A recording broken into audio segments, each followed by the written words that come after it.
remember going home to my dad and saying, I've decided what I'm going to do with my life. Oh, God. I'm going to sell severed hands for a living on the streets of New York. My mother-in-law took me aside and said, you're a nice man, but you have all these crazy ideas and they don't work. Jay, maybe you should get a job at McDonald's. There's no shame in McDonald's. And I think that was my lowest point. I was licensing products from Disney. We were doing tens of millions of dollars. Wow. All starting from being on the street. Wow. From zero sales, right? From zero sales. But you had the... This is the Aaron Cordovez Show. Today, I have a very, very good friend, Mr. Jay Kamhi, on the show, who is an absolute inspiration, right? Some people think of like Colonel Sanders starting career later in life. I don't think of the Colonel Sanders. I think of Jay Kamhi, because this man has just done spectacular things. And anyway, welcome. Thank you, Aaron. It's so nice to be here. Yeah. So Jay, just to start, because there's people of all spectrums, starting young, starting older, starting whatever. How many years young are you right now? I'm 62. 62 years old. Yeah. So people would say like 65 is the time to retire. I don't think you're anywhere near retiring. Probably. No, I'm decades away from retiring. Good. So I want to go back to the beginning, right? Yeah. A lot of people that are watching, a lot of people who are thinking about business are saying, maybe I can't do it, right? I've been in a job for a long time. I've done things for a while the way I'm doing it. And clearly you found a way to break out of something. And you've just done an amazing climb in your life in the last, I don't know how many years, but take me back to, how did you get started just in life? I don't know, like, did you go to college? What was your upbringing, and how did you end up where you are? I know it's a huge question. A lot to cover there. First of all, let me start by saying I'm a huge fan of you also. You're inspirational to so many people, and I'm one of your biggest fans. So I'm so happy to be here. Oh, thank you. Talking to the man. Yeah. I guess I'm going to start when I was a teenager. Yeah. And I didn't go to college. Mm-hmm. I was supposed to go to college. I came from a nice Jewish family where you become a doctor or a lawyer, something prestigious. Yeah. And I went to a good high school. It was called the Bronx High School of Science. And I was, on the road. And I remember one summer, I was walking in New York City, and this was after I graduated. And my dad is like, college, and this is your last summer, and you're going to go to college, and you're going to be successful. And I was walking by a store in New York City, which is where I'm from, in Greenwich Village. And there was a hand in the window. Mm-hmm. Like a plastic hand. A plastic hand, a rubber hand, moving around. Oh. And why that's significant is because when I was a kid, I had no friends. And as I talk more, you're going to understand why. But I loved, in the comic books, when you at the last page of the comic book, they have all these prank novelty items. No, for sale. For sale. Like it's like a catalog, like an ad, basically. Exactly. Yeah, okay. All these little things. I used to love those. Okay. And I used to use my allowance to buy those things. Yeah. And I remember in one of them, they had a hand. And have you ever heard of the Addams Family? Of course. Yeah. The Thing, right? The Thing, exactly. And I love The Thing. Like, to me, The Thing, I used to imagine The Thing was my best friend. Really? Yeah. Because I had no real friends. Oh my gosh. So I'd imagine I'd come home and Thing would be there wiggling, and it would give me a thumbs up or, a high five. Yeah. And I would impress my friends with this intelligent hand, because Thing could see you, but it had no eyes. Right. And Thing could think and feel and understand, yet it had no brain. Oh. And the idea of this all-knowing hand made me smile. And I thought, wow, I wish I could have a best friend. And I said to my parents, can you get me a Thing? Mm-hmm. But unfortunately, there were no intelligent living hands in existence when I was a kid. Okay. Yeah.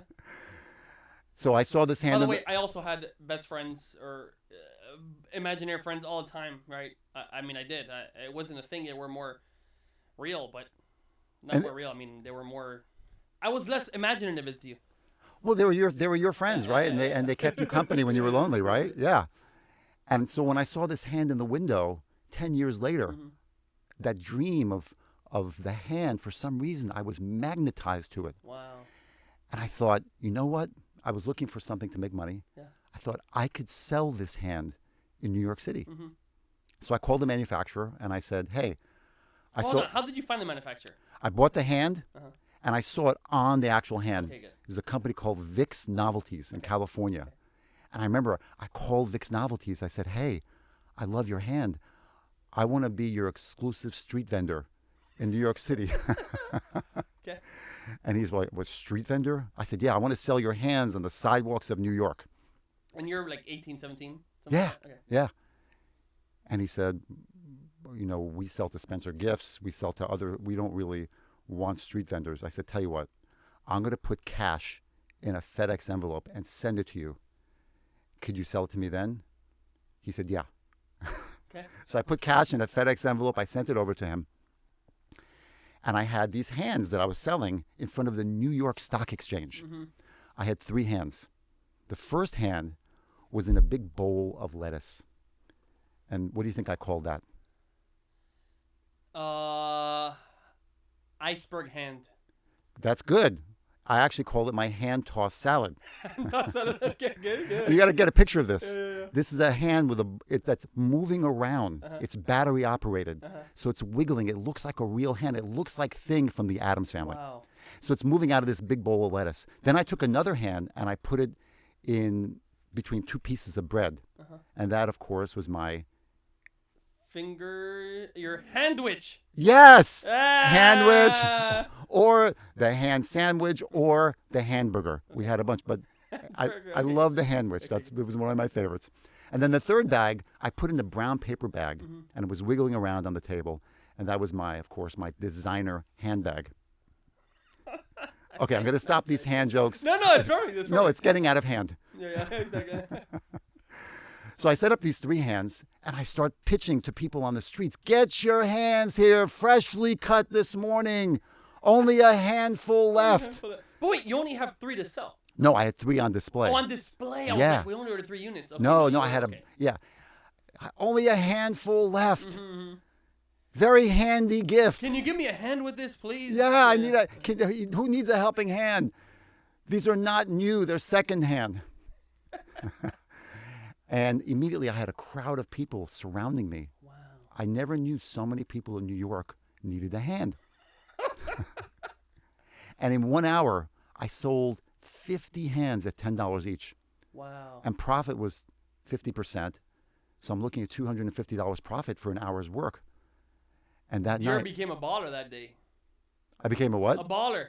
Yeah. You know? Yeah. You got some cash. I became the man.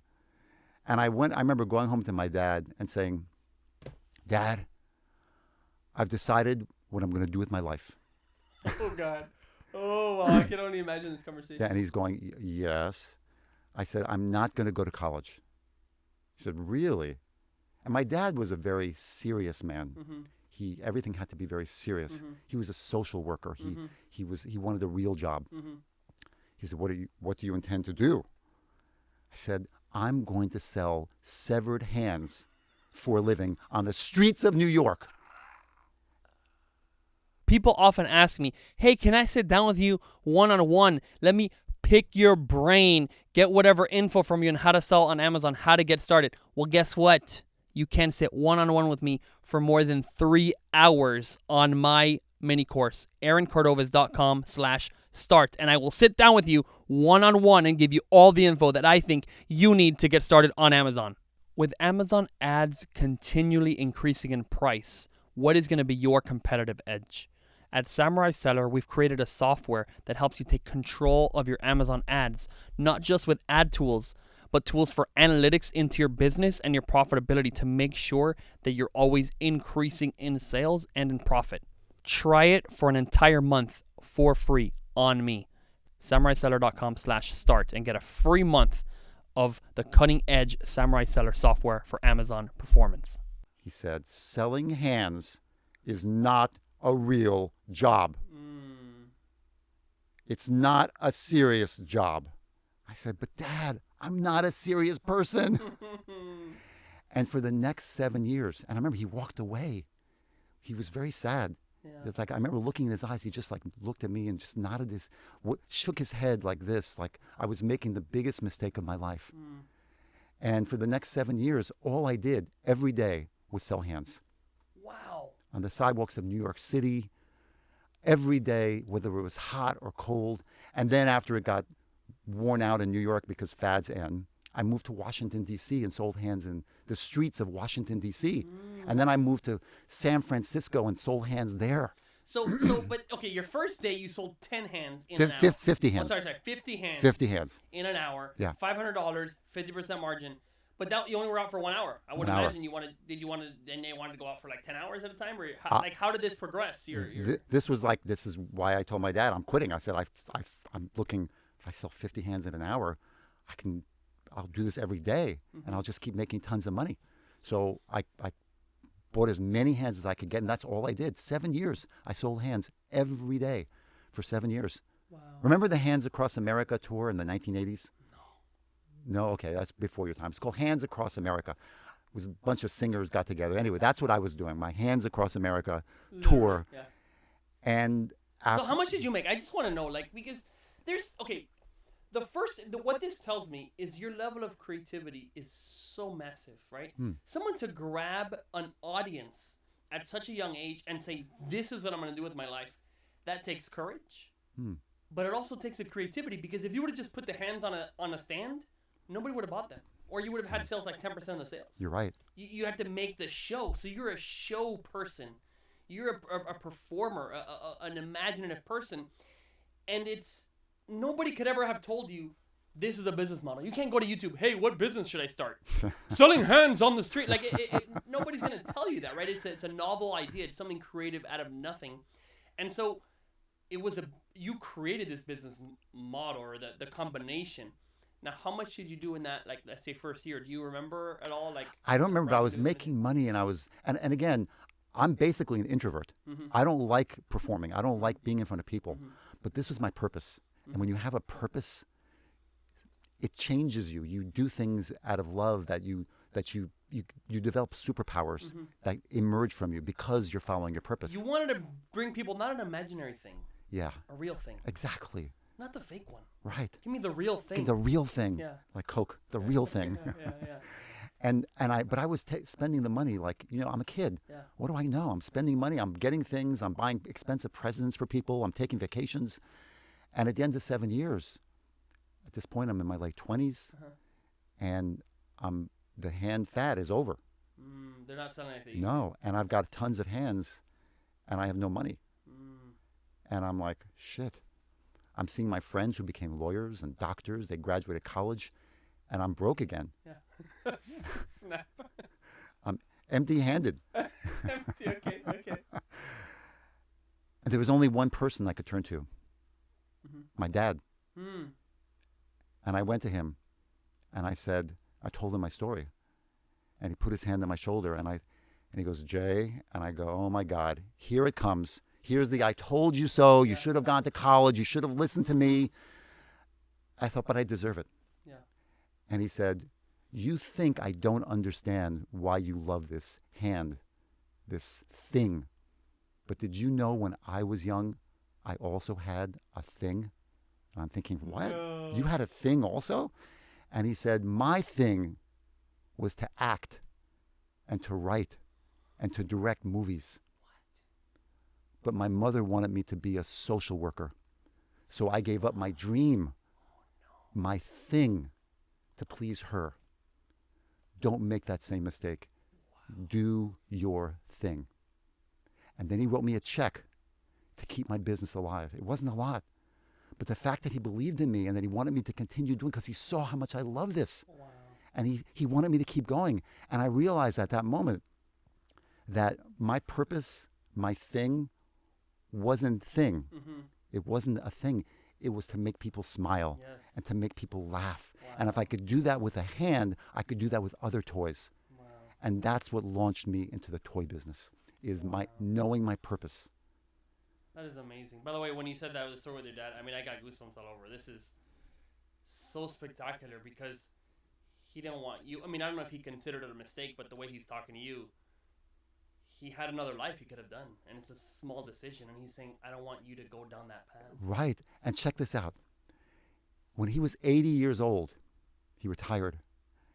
And he said to me, one day he calls me up, and he says, Jay, I found something very interesting on the internet.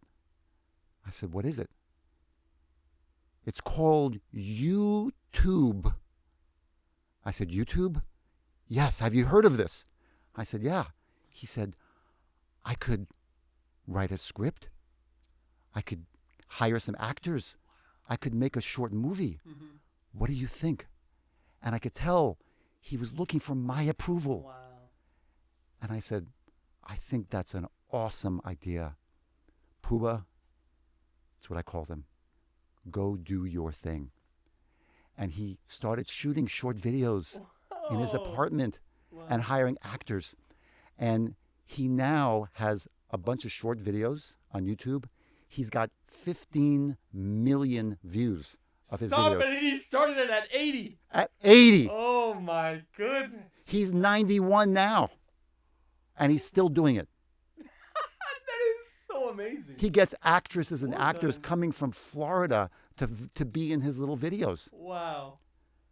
So age is irrelevant. It doesn't matter how old you are. You can start at any age. And this idea, I read people, they're retiring at 60. He's starting at 80. I'm starting, my real career started at 55. So there's no age barrier. It's in your mind. And people who tell you that there's an age thing, you have to do this at this age, that's just their belief. Mm-hmm. They've been told that, so they pass it on to you. They've failed in what they're doing, so they're going to teach you that you should fail. And it's just a consideration. It's just a belief. Wow. Yeah. That is a spectacular takeaway. And you know, I don't know if you've looked at this or thought about it, but he probably did it because he saw you taking away and shedding that mold. And if you hadn't taken that path, it's very likely your dad would not have done what he did. I never considered that. That's really interesting, Aaron. You might be right. It's an example. Yeah. You're setting an example. You are going to make it happen what you love, and you're going to go make money at it. The power of example. So, I mean, if you hadn't thought about it. I mean, look at you. When you do the numbers you do, other sellers go, you know, if Aaron can do this, maybe I can do it. That's right. So you kind of influence people, not by what you say, not just by what you say, but by the example that you set. That's it. Yeah. That's it. Beautiful. Okay, so you have your thing business had crashed. You have a tiny bit of money. You have your dad's approval now. What's next? So that's late 20s, and you said your real career started at 55. So, whoa, that's a long time. Well, something happened.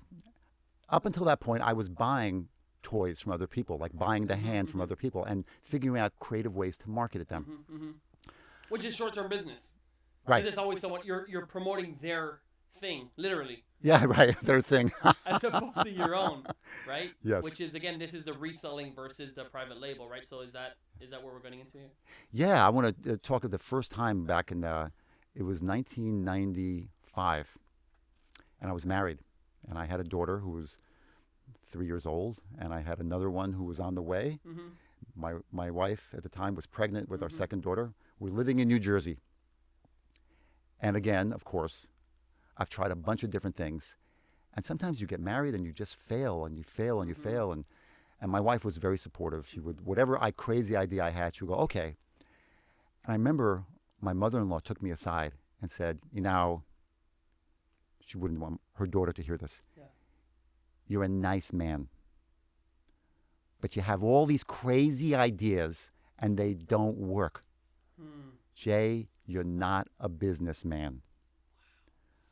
Now, don't get angry at me, but maybe you should get a job at McDonald's.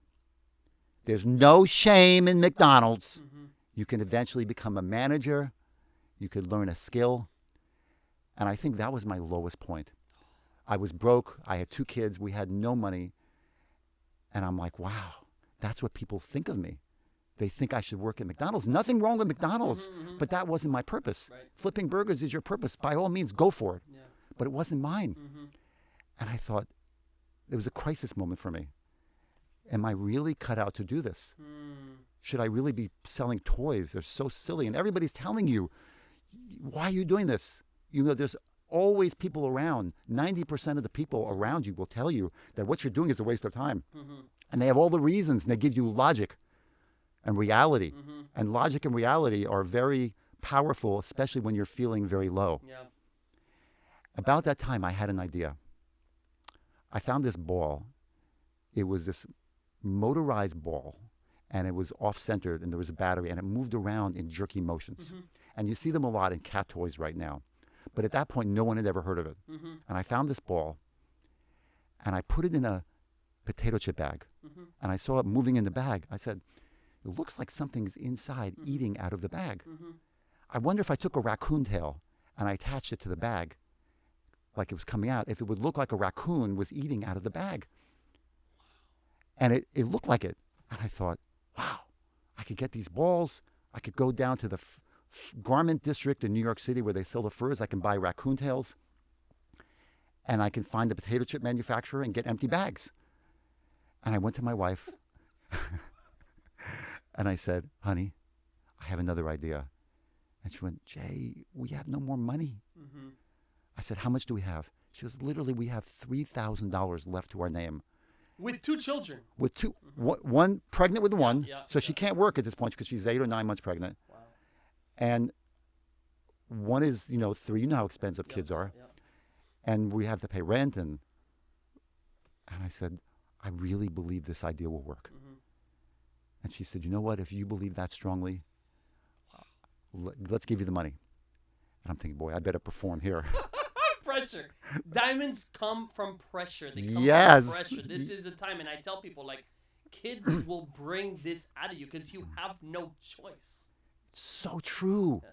Kids will make you do crazy things because you can't survive on a regular salary. So I buy the raccoon tails. I find a potato chip bag manufacturer. He makes potato chip bags. I said, I'll promote your bag in my toy. And I just let him know that I'm a big shot. And he believed me. I was a street vendor. He said, how many do you need? I said, give me, whatever. And I bought these empty bags. And then I got a bunch of these balls. And I went down to my old haunting grounds, New York City, right in front of the New York Stock Exchange. And I put a blanket out. And I put these raccoons in a bag out. And they started moving around. It looked like the tail's wiggling. The bag is moving and jerking. It looks like there are raccoons eating out of the bag. And crowds of people gather around. I'm going, yes, thank God, this is going to be successful. And they're pointing at it, and then they walk away. Crowds and walk away, crowds and walk away. I was there 6 hours, and I didn't sell one. And at that moment, I thought, I wish I could curse right now. You idiot. You took your family's last bit of money. You have no money for rent.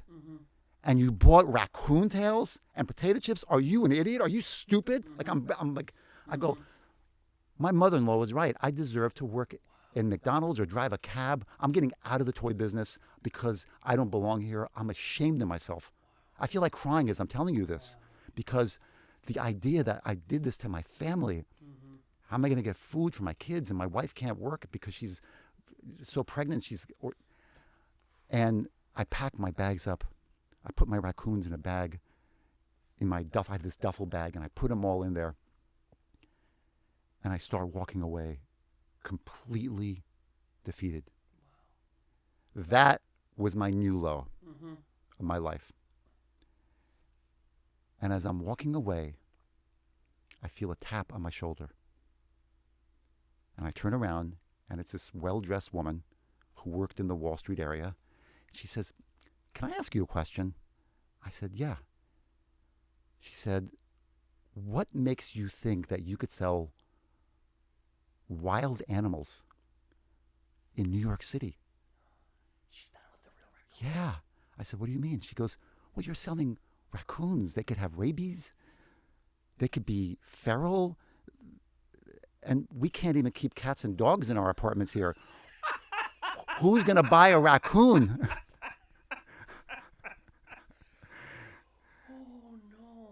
And I said, wait, do you think these are real? She goes, yeah, aren't they?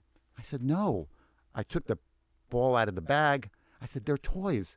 Fool your friends, prank your dog, entertain your cat. They're just fun. And she said, look at that. How much are they? I said, $10 each. She goes, I'll take 2. And that was my first sale. Wow. And I thought, could it be that all these people who walked away thought that these were real raccoons? So I said, give it another shot. I put them all out again. I said, and I changed my marketing strategy at that point, my pitch. Instead of saying, get your raccoons, like the hands, they're like pretending they're real. They're not real. They're just toys. Fool your friends, entertain your dog, prank your cat, have a lot of fun, get your raccoons, but they're not real. Come on over. And this time I got the crowds again, and they bought. Oh, wow. And again, I think it was like 45 minutes, everything was gone. Wow. And Wow. it was all gone. That lady. Oh, that lady really changed your life. Changed my life. Changed my life because at that point, I then started making more of these raccoons, and small stores started asking if they could have them. And then I started wholesaling. Did you brand it at all? Did you have any name? It was called the Hungry Raccoon in the Bag. Hungry Raccoon in the Bag. Okay. Yeah, but there was You didn't do like a trademark. no trademark. I didn't know anything about that You're at a that street point. vendor. Yeah, and I had relatives, and I was a street vendor. I had relatives, friends, all in the basement of my house, putting these raccoons together so I could wholesale them, and that led me into my toy career. But I think back, just like you said, what if I had not gotten that tap on my back? Where would I be right now? Wow! And it taught me a very valuable lesson. One is, when you prospect for gold in mountains or in caves, the veins are very narrow. And you could be an inch to the right or an inch to the left, and you could miss that gold. Mm-hmm. If you make a slight change, you get the gold. Yes. I made a slight change to my pitch. I was so close, and I didn't know it. Wow. And a lot of times, Amazon sellers and people in business are so close. They just have to change a couple of small things, and they become successful. Even now, we see it in our listings. All the time. Right. People get 80% there, 90% there. Even if you get 95% there, but you don't get better than, say, the third seller, you get no sales. Right. You do 95% of the work, and you get 1% of the results. Right. Because you didn't get that 1 inch to the left or to the right of the gold. You didn't get that tap on the shoulder, change your angle, change your marketing. But you did everything else. You're so close. I see it. You're so close. So often. And people are like, oh, I'm giving up. And you have other reasons, right? You have wrong reasons. Wrong reasons. The wrong whys. You don't have the it. Where your mother-in-law said, you're not made for this, right? Said, you're not cut out for it. You should get a real job. And you're telling yourself, you're dumb. You're telling yourself, how did I do this? All those are the wrong things. The real one was, hey, my angle was just a tiny bit off, and I was this close to a massive. I mean, now you employ your you're employing your family. Yes. Did your mother-in-law pack any raccoons? Years later, Years later, when I was successful, yeah, she never did, right? Because she said she actually, when my daughters would say, I don't want to go to college, because she would promote, and well, my dad didn't go to college. She goes, listen, your dad is the exception to the rule. Not everybody's like him, which is not true. But at that point of realizing it's one small thing, even on Amazon, if your thumbnail image, when you're searching for keywords, if that thumbnail image is off, and people, you're not going to get the conversion. Absolutely. You're not going to get the difference from not profitable to be profitable. Yeah, just even getting that click through to your listing, changing one little image. It's always the little changes that can result in some big results. Mm-hmm. So that was my foray. That was my entry into toys, and I started making these raccoons, and I was wholesaling, and then I wholesaled for the next, years after that, and was. Wait, did you make more than your lawyer friends? I think I did. Yeah. I think I did, and I had a lot of fun. I worked with movie producers and directors, creating figures from movies. I was licensing products from Disney. We were doing tens of millions of dollars. Wow. All starting from being on the street. Wow. from zero sales, right? From zero But you sales. have the crowd, and that's, I think there's another power there, is the ability to draw the crowd first step, then the ability to sell, right? Because that's the steps. You get the attention, and then you get the money. Right. So you were, again, almost there. That's spectacular. And I know your toys have been in movies, but did you start? This has not existed. I've seen these cat toys all the time. The raccoon tails. You created this. This did not exist before you. You are the original creator of a trend worldwide. People all across the world with funny raccoon, cat tails, whatever tails all around. You are the inventor. You are the creator, fully. Yeah, there's a company, the DY Toys, which made the original Weasel Ball. I don't know if you've told everybody's seen the Weasel Ball. Yeah, the Weasel Ball, yes. Yeah, that was based. The guy that I was buying the balls from, he sent them my idea and said, "You got to make something with this," and they made it. And he actually presented to me. He said, "We came out with this DY toy. It's if you look in the packaging today, you'll see DY Toys," and it was in China. And he said, "Do you want to buy from us?" I said, "This is my idea." And he said, "I know, but we refined it a little bit." And I said, "But this is really what I can." So I was too young to protect myself and to do anything. But again, we'll go into this later. When you can create your own products, there's no remorse because there's a million things you can create. Why regret something that somebody took from you? Just forget about it. It's in the past. Create into the future and make something better.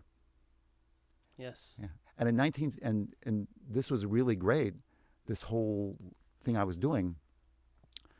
But at a certain point, you've sold to Walmart and Target, and I was selling to Walmart and Target and CVS and Walgreens. Spencer Gifts said we had the best-selling product line in their store ever. Wow. The raccoon and the ball. Raccoon in No, the bag. it was another product, nice. another product line. Yeah. Okay. Wait, you're leaving me in the dark. What Because I product got in a lot of trouble making this. Oh, okay. It was like, Is it like a sexual thing? no, it wasn't sexual. Oh. It was there was just these toys that you hit their heads and they say funny things, but they were characters, and it offended a few people. And I realized that my humor sometimes could be, taken the wrong way. Sure. But one of them actually ended up in Eddie Murphy movie, one of these dolls. Really? I'll tell you off camera. Okay, Yeah, okay, yeah, off camera. yeah, Okay, yeah. good. At a certain point, I was making these toys because I love them. But big buyers, I don't know if you know, but some of your listeners may not be aware, that when you get a product into Walmart, there are category buyers. And these category buyers, it's one or two people, and they bring it to a committee. But they determine if your product goes into all the stores. Yep. Now, you may know your product's a winner. But if they say they don't think so, it's not going into Walmart. Yeah, You're doomed. I started making my products for the buyers. As opposed for the consumers and for me. So what are they going to like? And at that point, I was no longer making things because I loved it. I was making it for money. And I lost my purpose. And for the gatekeeper, which might have been a serious person, or it might have been, who knows, like that buyer, maybe they like something strange or whatever. Yeah, I knew it. I would. So what's the difference? What would be the difference making for a buyer than like the customer? Because they're both a person. So like, can you give me like a concrete thing that was like for a buyer versus for? Yeah, if I show, for example, if I make a Napoleon Dynamite talking pen. Yeah. And Napoleon Dynamite. I hated it. I hated I mean, I didn't hate it. I'll take that word back. But I never understood Napoleon Dynamite. A lot of people, and I could have been the buyer. Yeah, a lot of buyers. Exactly. You nailed it right in the head, Aaron. I knew that this was going to be huge, and I went to Fox, and I said, "Hey, I want to license Napoleon Dynamite," and it had just left the theaters, and they thought, like, he's crazy. You don't license a product after it's left the theaters. At that point, no one understood video, DVD rentals, and I licensed it for $5,000, which was nothing. Not even a royalty, just one-time fee? $5,000, and it was like a small royalty. Okay. But they thought, what's he going to do with this? I said, I want to make a talking pen, and I want to make a figure. They go for it. And they thought I was stupid. Yeah. And I approached buyers who also thought, like... I got it. But that product, when it hit DVD, became the top-selling DVD. It became a cult classic. Yes. I made more money on that product than anything else I'd ever done. Wow. And no buyers would take it, though? No, a lot of it was online. I did online. But eventually, we did get it into Walmart. Walmart did take it. And eventually all the stores took it. But, in the beginning, so I have ideas where that was an obvious thing for them. They see it, that the people love it, but I have ideas that people can't see the vision on it. I got you. And I stopped producing those ideas, and I started producing ideas that I know, okay, this is safe, they're conservative, they're not going to lose their job as a buyer by buying this. You're thinking inside the box instead of inside the bag. Like the raccoon. That's really good, Aaron. I love that. Yeah? That's good. Yeah. That's good. Okay, so, wow. So you sold a bunch of Napoleon Dynamite stuff, and then the thing to Walmart, you started catering to the buyer, and then your Walmart stuff dropped off, and then at some point now, then. So fast forward, I'm 55. Okay, so but that didn't happen. The pens things went down. The other stuff has gone down now. It's over a course of years now. Yeah. Of lots of success, making tens of millions of dollars, and then gradually producing products that I think the buyers will like, but that I know the customers aren't going to like. Yeah. And then losing my purpose. Yeah. Losing my thing. Yeah, becoming kind of the corporate whatever. Yeah. Thing. I became. Going for the... Yeah. I was creating stuff that I didn't believe in anymore, and I lost my motivation. Wow. And at the age of 55, the products weren't selling in stores because they weren't things that I knew would sell. It's not. The original was so out of the box, right? Out of the bag, just unbelievable. And then they kind of got flat. What was like your worst product launch that you felt like, wow, I really should have never done that? It was for the buyer. Do you have an idea? I'm just curious of like what was something that didn't work. I did a line of products called Spice Mice, which was a bunch of talking mice, and I think it could have done well, but I didn't know how to manufacture them cheaply. The characters, I didn't know who my target market was. I was just making whatever. Oh, instead of like for kids or instead of for whatever, teenagers or... Yeah. And those failed. Okay. I was broke at the end of that one. It's always up and down in our business, right? You're always making money and losing money. Wow. Okay, so now fast forward 55, and did you ever take a normal job or what? Okay, so Never. you had enough, even though your business is going down, you could support your family because you'd done such huge success, but things are petering out. Things are done. I'm basically, everybody's advising me to declare bankruptcy. I have no money. Everybody in my company either quits or I have to fire them. Okay. I closed down my warehouse. I had a big warehouse right in this area, actually, Oh, wow. in 49th Street. Well, Wow. that was, that was other end. Okay. I was broke. And at the age of 55, I'm working out of my house in a little room, and there's only one girl who stayed with me. Her name is Beth. And we find out about Amazon, amazing selling machine. Yeah. So I try the normal way of doing products, which is you look for products that are selling well on Amazon, you make your own brand, you put your name on it, make some slight improvements, and then you sell it more effectively than your competition. And it didn't work for me. Right. Halloween night, 2015.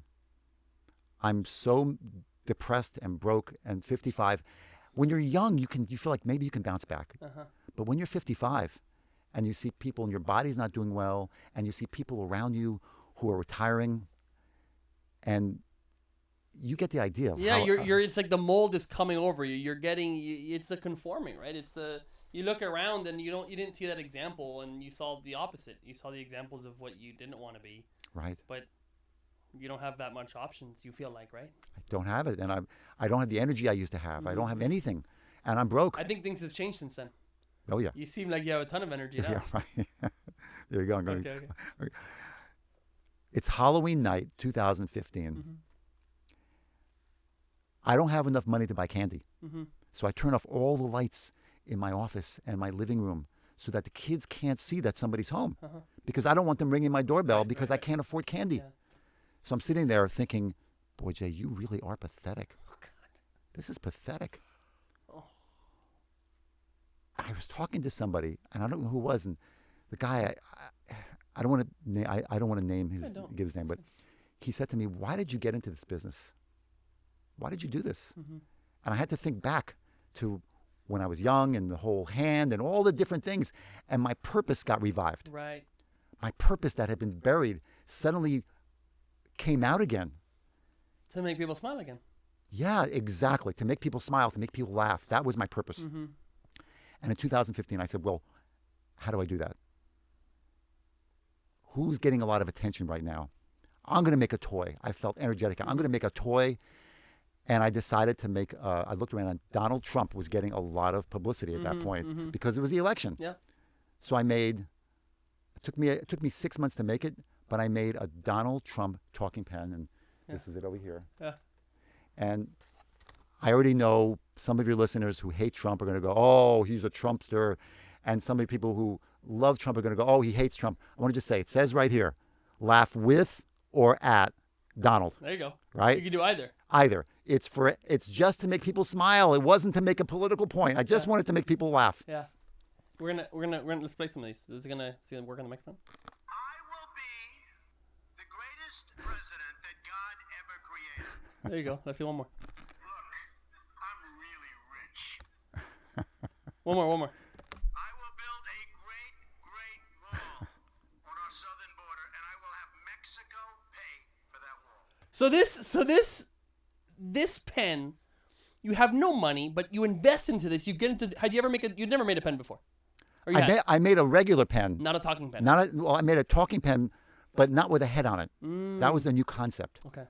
But I had the experience of making the Napoleon Dynamite pen years ago. But this was a brand new concept. It took me 6 months to make it, to design it, to design the head, and to make it in China.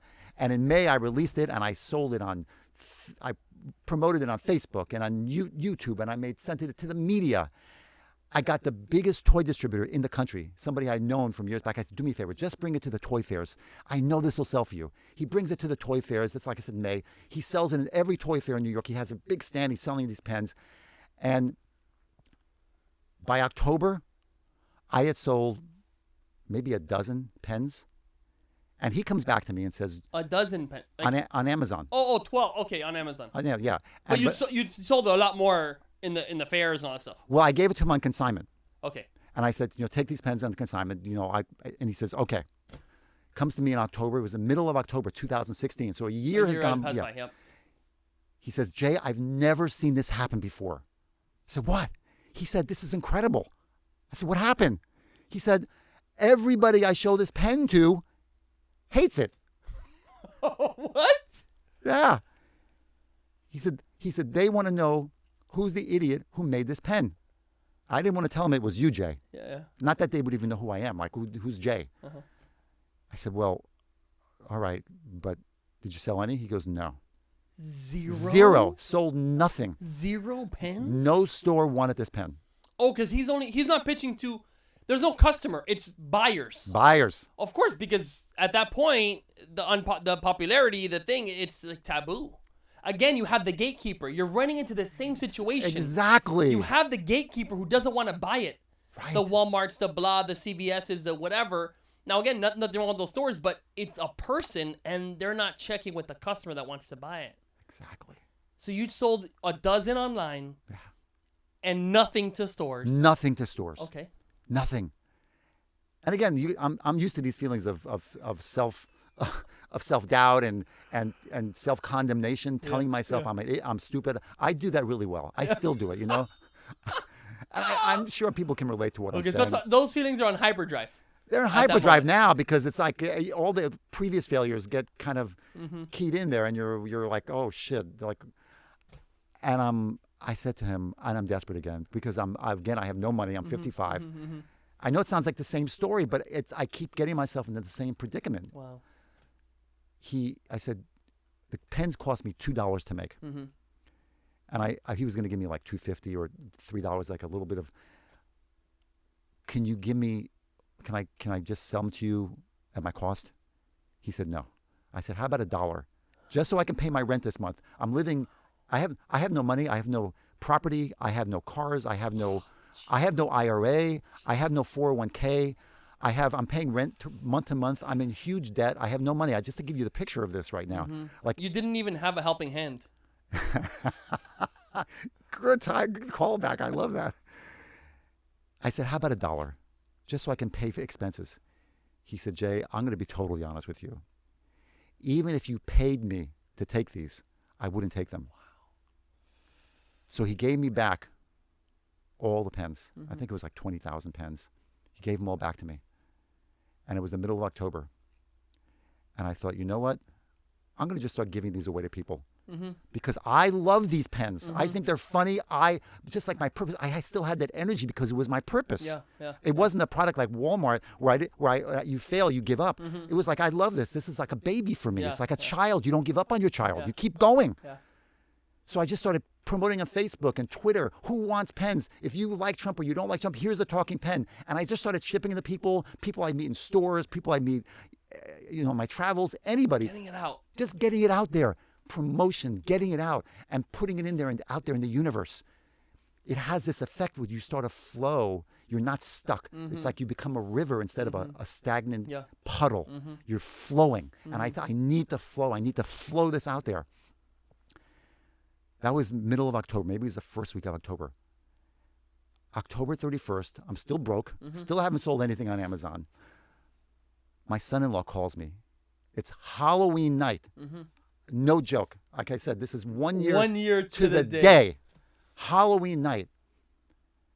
I'm walking my dog. His name is Izzy. He's a multi-poo. Just to give you the picture of what's going on.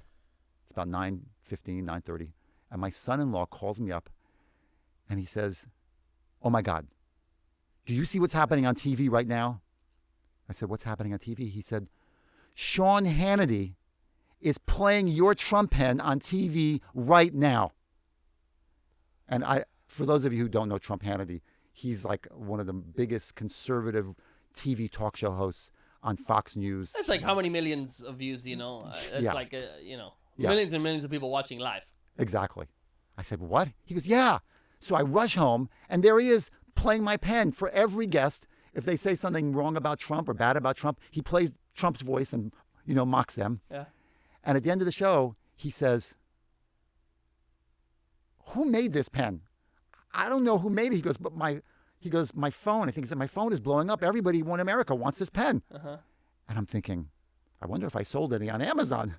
So I go downstairs to my computer and I go, let's type in. And up to this point, I'd sold nothing.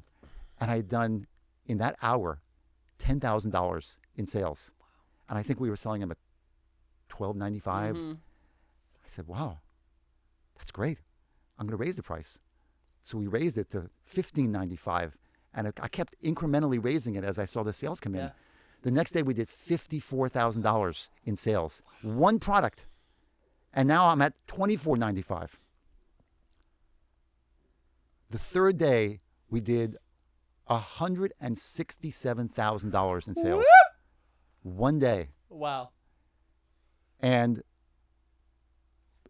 people now, and I have screenshots because nobody believes me when I say this. I have screenshots of people trying to sell them on eBay for $1,000.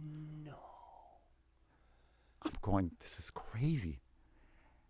It's like, Did you ever make a limited edition? Or, that's what I think about this and I go, you could have $1,000 one. Made out of pure metal or something. I don't know. Yeah, this went from zero to this went from 0 to 164,000 in like 3 days. Wow. And just when I think it can't get any better, another friend calls me up and says, Jay, do you know they're showing your pen on The View right now? Whoopi Goldberg show, they're showing my pen. They're playing with the pen. I'm going, holy crap. It's on the biggest Republican TV show and the biggest Democrat TV show. They're both talking about the pen. They're both, and they're all laughing. So nobody agreed on anything except the fact that they thought this pen was funny. Eventually, this pen became the #1 best-selling toy on Amazon. Wow. In the toy category. It did close to $1 million in sales in about a month. Wow. And incredible. And that got me out of everything. And of course, the toy distributor, calls me up during this and he said, hey Jay, do you have any more of those pens? I said, why? He goes, suddenly everybody's calling me for those pens. He goes, I think I can sell them for you. If you need to get rid of them, I can sell them for you. The guy that was buying it for $2. Right. I said, so you think you can sell them now? He goes, yeah, I'll take them off your hands. I said, they're gone. They're all sold out. And he's like, really? I said, yeah, I've got orders. You're back. Yeah, you have. I'm trying to get back order. At that point, you can give a 3-week waiting list while you make more in the factory. But that took me out of poverty, and I said, you know what? Now that I'm on Amazon, I'm always going to create my own products. I'm not going to go through any gatekeepers anymore. No more gatekeepers. I'm To hell with the gatekeepers. To hell with the gatekeepers. Right. To hell with the gatekeepers. And I'm going to do what's my purpose from now on. I'm not going to do anything for anybody else. And that's what I've done for the last 7 years. And we're doing, $7-8 million a year just on original products that I've created. Wow. Yeah. That's amazing. That is honestly, wow. And all from, God. Everybody rejected you. All the gatekeepers think, no way, but you had something that hit, and it hit so big. Right. And yeah, Sean Hannity's big. The View, huge. Both these are huge. All over. Both sides, like you said.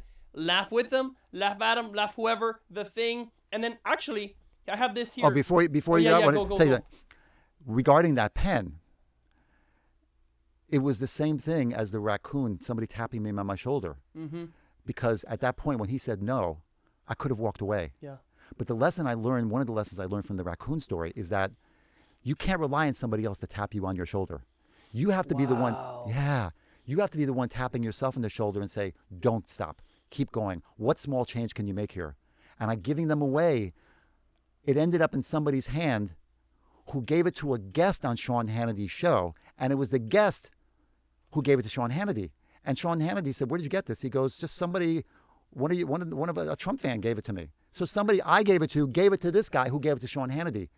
The universe works in such crazy ways when you're following your purpose, when you're doing your thing, when you're making those small changes, and when you keep going, you don't stop, you keep persisting. If you don't stop and you keep persisting, you keep knocking on that door, the universe opens up for you and gives you what you want in a lot of cases if you just keep going. That's amazing. Yeah. I mean, a real story of persistence. That is spectacular. Thank you, Aaron. And so now you're going to create all these products. And I saw this. I actually had seen Reacher. Yeah.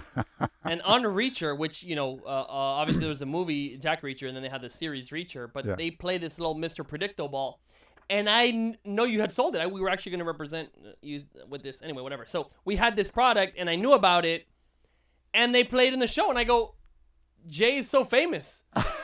You have products everywhere. I mean, you got biggest TV shows. You got humongous talk shows. You got all over people are talking about your stuff that did not exist, right? This would have been a different plot. I don't know what they would have done, but your toys are getting huge attention. And in fact, I have one of these poops, and I have it sitting in my office. This is like a little poop emoji looking thing, and I leave it in my office on the table.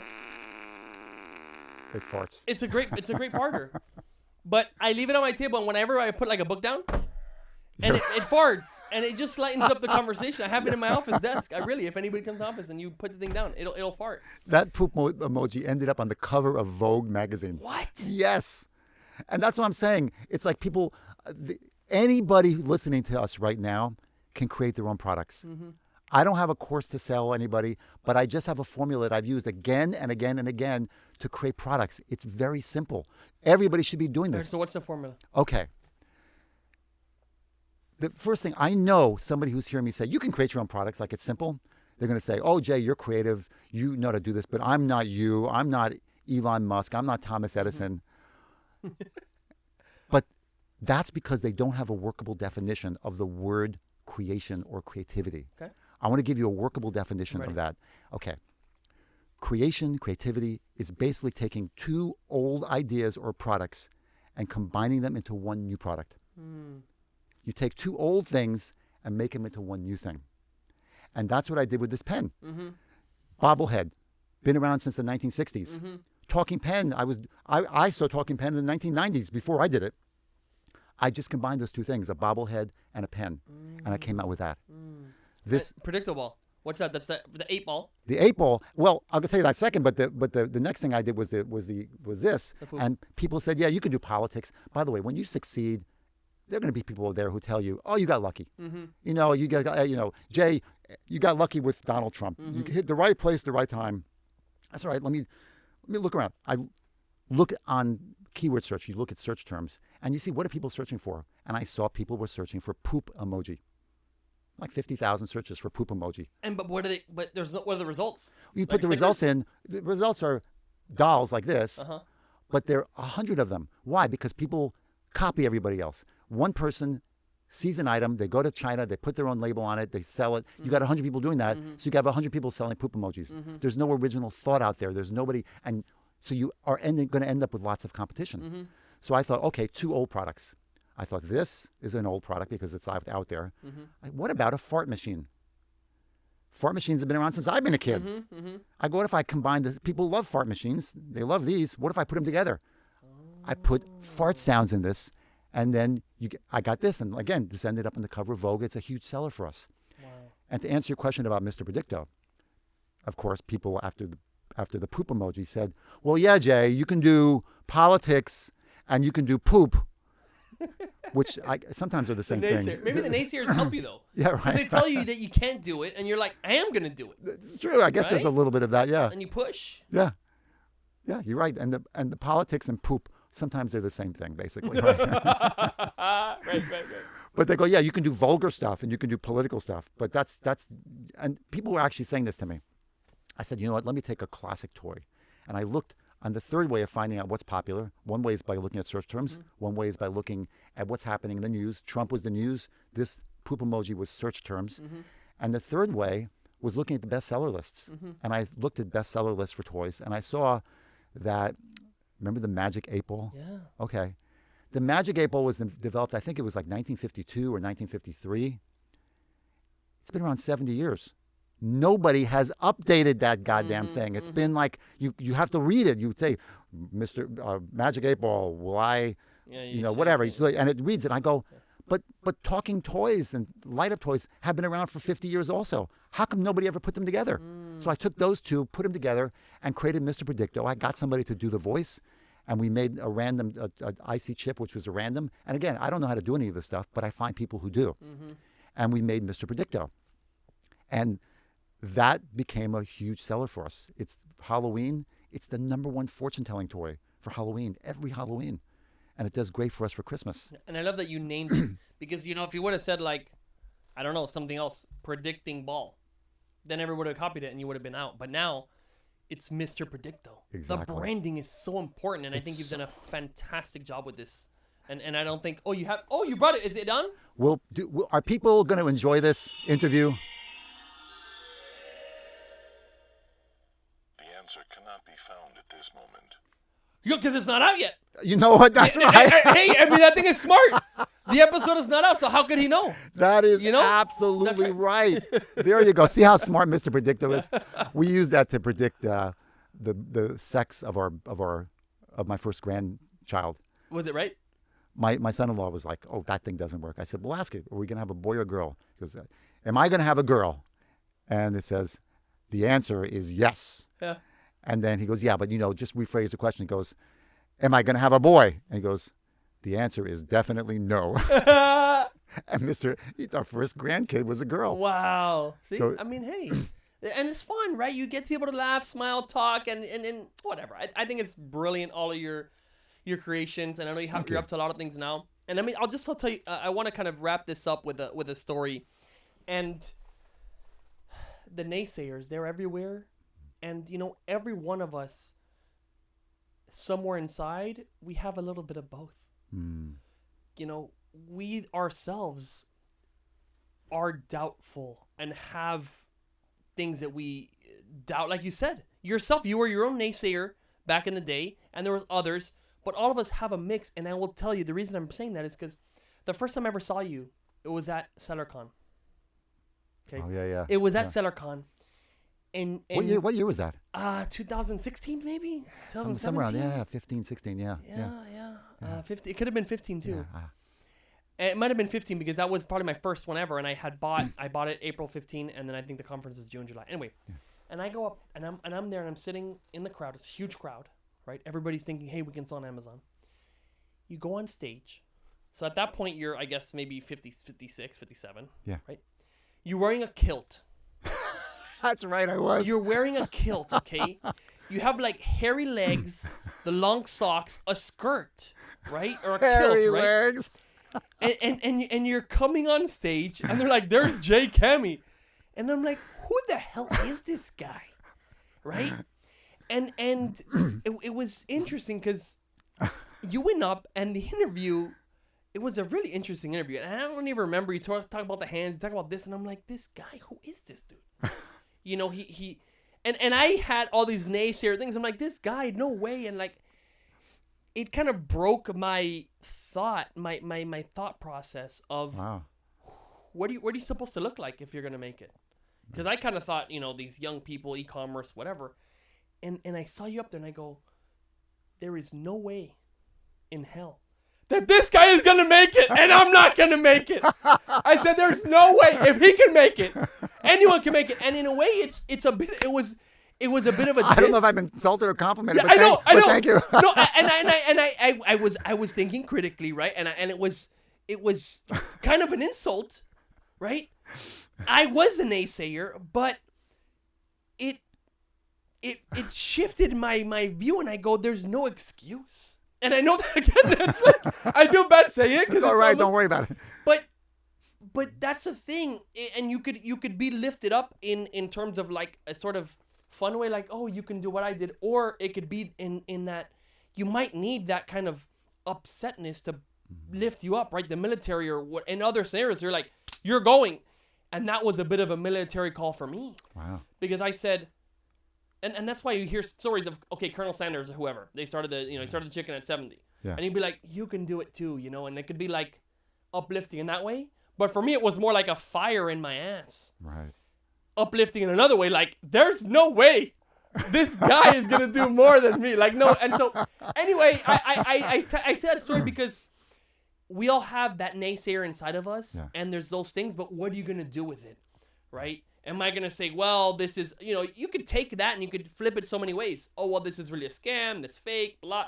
You're right, your mind can do so many things. Right. But I'm so glad that I saw you up there that day, and then I got to meet you later, right? We actually live in the same town. Yeah. Same city. And it's amazing. Honestly, spectacular. And my uncle started Amazon recently, right? Oh. He's selling like cat stuff. Wow. And again, he's older. And it's like, who cares? You're the servant. Anyway, I just want to say, I wanted to give that. I don't think I've told you that before. No, I never knew that. That's right? great. I love that. But I saw you up there, and I go, who is this dude? You know what I mean? Selling hands. I think, were you homeless at some point? Selling hands or something like that, or no? Yeah, I was. You were homeless. I think you told that story. Yeah, I was. There. Yeah. So, and we didn't go into that in the story, but you were single at that point, I'm assuming. Oh, yeah. So you're literally living, what, like on the streets? I had a couple of days on the subway. I would jump from place to place. Wherever I could find a place to crash, I would do that. And that was in that story. I think you talked about it on stage, and I go, this guy. Yeah. Homeless guy. And it was like, that's it. That's it. Like, anybody, I guarantee you, anybody can do it. Yeah. Right? And I tell that about me. Like, I had very little friends. I had, I didn't talk to anybody, super introverted in school. I had everything wrong going for me. I had like, sort of, I know people say it's an advantage, like if, you're in the rich family or whatever. Like, my mom was upper middle class, I would say. And in fact, I think in a lot of cases, it's a disadvantage. Yeah. Because things were solved for me. I didn't need to make money to help my family. I didn't need to do a lot of these things. And so that put me in a scenario where I had no drive, no motivation, no whatever. When I see other people are like, hey, I had to help my mom. I mean, it's a disadvantage or an advantage. It's all the way you look at it. Right. And so there's people of all sort of no money, raised with money, old, young, whoever you are, you can make money doing this, and you do not have to have the social skill of convincing a gatekeeper how to sell. That is a key point about Amazon, because I have an idea, I can check with the customer and see that they want to buy it directly and nobody's in your way. That's what I think is a key to Amazon and why it's so successful, because you would not have had all this success really any other way. There would be no way, because it was really, Amazon was like the new streets for me. Mm-hmm. Like going in the street and dealing with the people. I couldn't do that before. Amazon lets you go onto the streets of the web and sell your products and deal directly with the customers, and they'll tell you if you're successful or not, and then you can make those small changes like we talked about.